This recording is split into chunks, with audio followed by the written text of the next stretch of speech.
Jake Ejercito. Nasa tabi ni Andy Eigenman at Ellie sa gitna ng pagluluksa nila sa pagkawala ni Miss Jacqueline Jose. Hinangaan ng publiko si Jake Ejercito at ang kanyang kapatid na si Jerica at ilan pa sa Ejercito family dahil sa unang gabi pa lamang at pag-aayos ng mga bulaklak para kay Miss Jacqueline Jose ay naroon na ang pamilya. Hindi nga ito nawala sa tabi ni Ellie at ni Andy Eigenman sa kabila ng kanilang naging problema noon. Maayos ang kanilang co-parenting at relasyon bilang magkaibigan para sa kanilang anak na si Ellie. Maayos din ang naging relasyon ni Miss Jacqueline Jose at ni Jake Ejercito para sa pagmamahal kay Ellie. Bumuhos naman ang simpatsya at pagluluksa rin at pakikiramay ng mga katrabaho ni Miss Jacqueline Jose mula sa showbiz industry. Naroon nga at una na ring dumating sa unang gabi ng pagluluksa si Claudine Barreto. Naging emosyonal din ang pagpunta at pagdalaw ang pakikiramay ni Claudine Barreto sa Eigenman at Gak family. Makikita nga sa mga photos na ibinahagi sa social media na talagang iyak ng iyak ang Optimum star na si Claudine Barreto. Naroon din ang mga nakatrabaho ni Miss Jacqueline Jose sa FPJ's Batang Quiapo o mas kilala nga sa kanyang pangalan na si Ivana Alawi.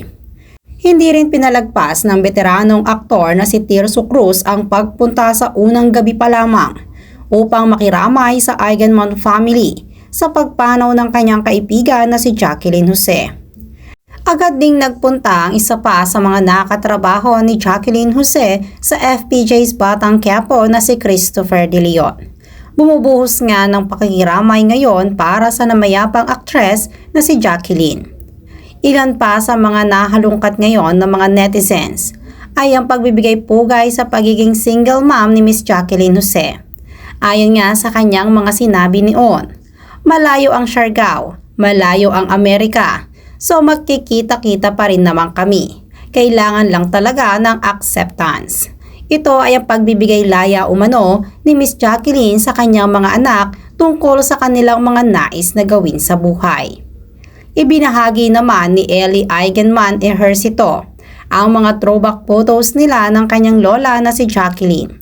Tila talagang nami-miss ngayon at patuloy ang pangungulila ng anak ni Andy Eigenman na si Ellie dahil close na close din ito sa kanyang lola na si Jacqueline. Mula pagkabata kasi nito ay talagang nakasama rin niya at nakita siyang lumaki ng kanyang lola, bagamat hindi sila magkasama sa iisang bahay.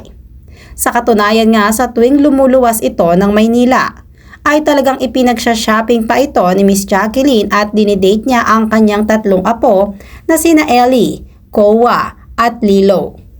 Makikita nga sa mga photos na ibinahagi ni Ellie sa kanyang social media na talagang masayang-masaya si Jacqueline tuwing kasama niya ang kanyang mga apo na sina Kowa, Lilo at Ellie. Marami nga ang nalulungkot sa biglaang pagkawala ni Jacqueline Jose dahil bukod sa napakabuti nitong ina sa kanyang mga anak, ay napakagaling nitong artista sa kahit na anong karakter na ibinibigay sa kanya.